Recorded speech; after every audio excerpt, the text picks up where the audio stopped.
Hello. You're going to have to excuse the crap camera and the crap noise and the terrible lighting. Um, this is the best I've got at the minute, like. Ayahuasca is a snake. It's a snake. If you pay attention to all the people that are going over there and doing it, they're all people of an elevated social class, like. And the reason that they're going over there because they're getting some contortions of their ego, which ultimately may come from the fact that they've already surrendered themselves to the economic pyramid in which they've been born. Like, they've already been born at a higher perspective than us that are at the bottom. And because of that, they're kind of designed to just not want to go any further down, right? But very few of them actually pay time. Very few of them actually spend any time in council estates or around people who are from council estates. I can only really talk about Brittany or people who are from around council estates because we are deeply different. Right? We have deep divisions in our society, and the class system in Britain is divisive in its nature. Like, but the people from the bottom, like, we are far more primate like in our behaviour, like, and we have an unwillingness to surrender to what we see as a serpentine system that binds us in bureaucracy and destroys us, like, and it's been responsible for destroying our communities, for all of our trades. It takes our families apart. It takes our children away from us. It eviscerates us, like, and this is this economic system, and it's a pyramid. If these people want to go over to go and do ayahuasca, then they hot foot on a plane and they go to Peru and they have to take this concoction which is created by switching off their gut instinct. Like, their gut instinct, their common sense has to be switched off before they can actually, the body will actually accept this into this and allow it to work on their psyche. Like, and then they meet the snake. Snakes do not love, man. They don't even look after their own fucking young, like. And then they're switching off the gut instinct, and then this thing will abuse them. Like, I mean, there's many people that's it's taking away part of your ego. Like, well, what the fuck? Like, why? To start with, right? What is your ego needed for if you were born in an elevated social class? Like, what good's it done you, or how has it made you suffer in any way, shape, or form? But if you've been shut out in the bottom of Britain, like anywhere from like Scotland, Ireland, Wales, any of these council states, and you don't have an ego, you just become you are a scrub. You need it. You absolutely need it, and it's the only thing that you use to keep your family together. It's the only thing that manages to keep men in contact with their children. It's the only thing that allows us to fight off the social services when they come into our life for some spurious reasons. It's the only thing that we have is the fact that we've got an ego, and it's not an ego. It's our common sense. It's tribal sense. It's our monkey sense. And the further up the pyramid you go, the less you understand the nature of it. Like, I mean, to think that we don't study consciousness. I mean, no, nobody in academia studies consciousness. Nobody in the fields of science study consciousness. Nobody in the top tier of society all studies consciousness. But the people at the bottom, we absolutely study consciousness, and we've been doing it for hundreds and hundreds and hundreds of years. And instead of actually listening to the things that we've been saying when we've been going into these dimensions and been dragging fucking demons out, and then when we present them to someone who's already committed and already surrendered themselves to this pyramid system, then what do? Like, they name these demons. They make these demons bigger. They feed other members of our tribe to these demons, and then they use it to consign us to dustbins and prisons and mental institutions. And if they want to study consciousness, they do it by putting holes in our heads and popping drugs into us. Like, they steal our children and feed them up the economic system. But then you get the likes of Graham Hancock. Like, oh, fucking hell, I like that man as well. Like, I've got books of his on my shelf. Like, and I've been pretty much enchanted with him. Until I listened to him tell a story the first time he done ayahuasca, and when he goes over there with his good lady, like, and this snake rips his wife apart in front of him, and he let it happen. Like at no point did he jump up and rip this thing's fucking head off. Like, I mean, if you took your missus over to do ayahuasca, and then the first thing you'd done is like attack your missus, you'd pull its fucking head off. Like, you wouldn't sit there and cry, or you wouldn't surrender to it, or you wouldn't think it loved you. That's abuse, man. That's like rampant. That's like the worst cases of abuse you could possibly imagine. I'm going to abuse you, and then I'm going to blame you, and then you're going to go back and tell everyone how great I am, and then they're going to come over here, and then they're going to drink this thing that switches off your enzyme in your stomach, which is put there to stop this thing having an effect on you.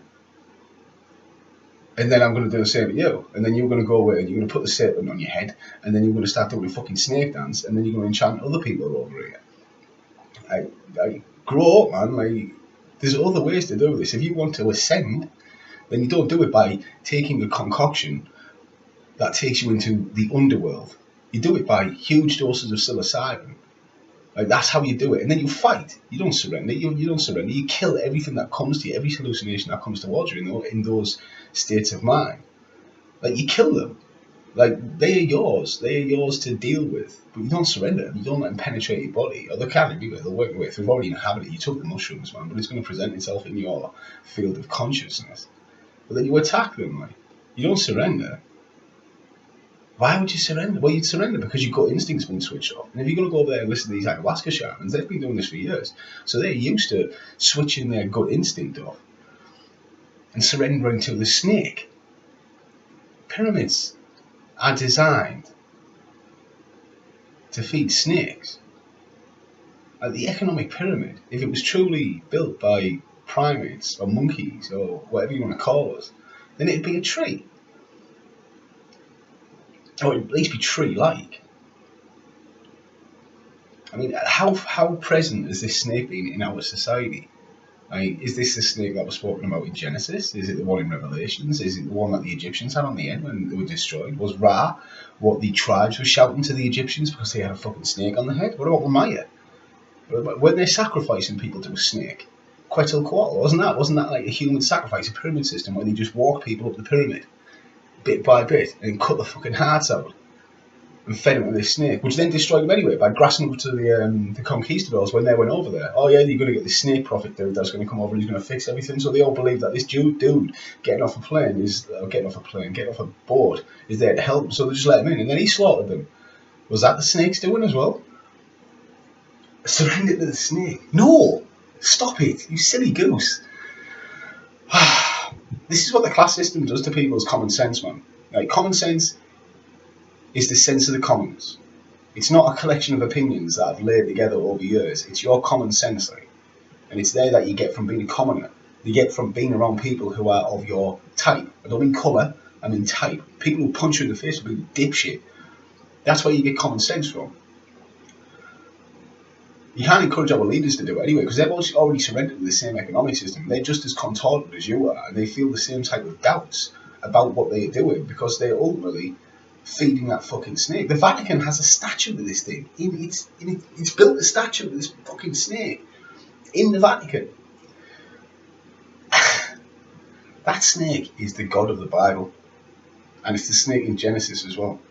And it's not responsible for wisdom, and it's not responsible for consciousness. Consciousness comes in this dimension from fungus. It comes in all dimensions from fungus, right? And everything gets it. All mites, anything that eats that fungus, all mites, spiders, worms, snakes, reptiles specifically, and they have been studying it, or they have been partaking in that, or they understood consciousness for billions of years.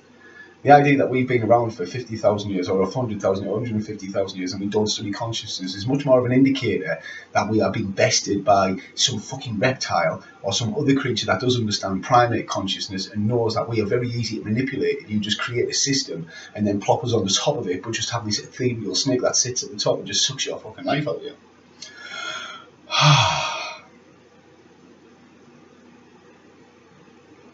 You are my tribe, all you assholes. Do not surrender to that snake, man. If you're gonna do psychedelics, do it like a monkey would do it. They wouldn't surrender to it either. If they started eating pounds and pounds of psilocybin, they wouldn't be laying down and let these snakes penetrate them. They'd rip things to pieces. And that's where we come from. From snakes who were ripped apart by monkeys who took psilocybin. They ripped these things apart, they charged to the highest mountain, and then they tried to attack the sun, because the sun's a living god. The sun is the god on this plane. And if you do that as a primate, as a raging primate, then you'll punch through the sphere and you'll see how we are. You'll see where we are. You'll see how we are. And then you'll fall. And then on your way back, you'll see everything. But you'll forget it, apart from that face of God. You can see it. Anyone can see it. You have the birthright to do that. But you don't see it by going to an underworld. By taking the snake and the duat has no primate gods. It has dog gods, it has bird gods, if you look at the quarry of snakes, it has a god for everything that those snakes eat. Every single thing that those snakes will enchant, there's a god for it in the underworld. But there are no primate gods. I mean, you have baboon slaves, but baboons are fucking monkey sluts, like. And they've got big assholes as well, which is probably because they've got a snake stuck up there. Or they've been punched in the ass by other fucking monkeys for giving it up to a snake. But there are no monkey gods, because monkeys do not surrender to snakes. Ra! Ever!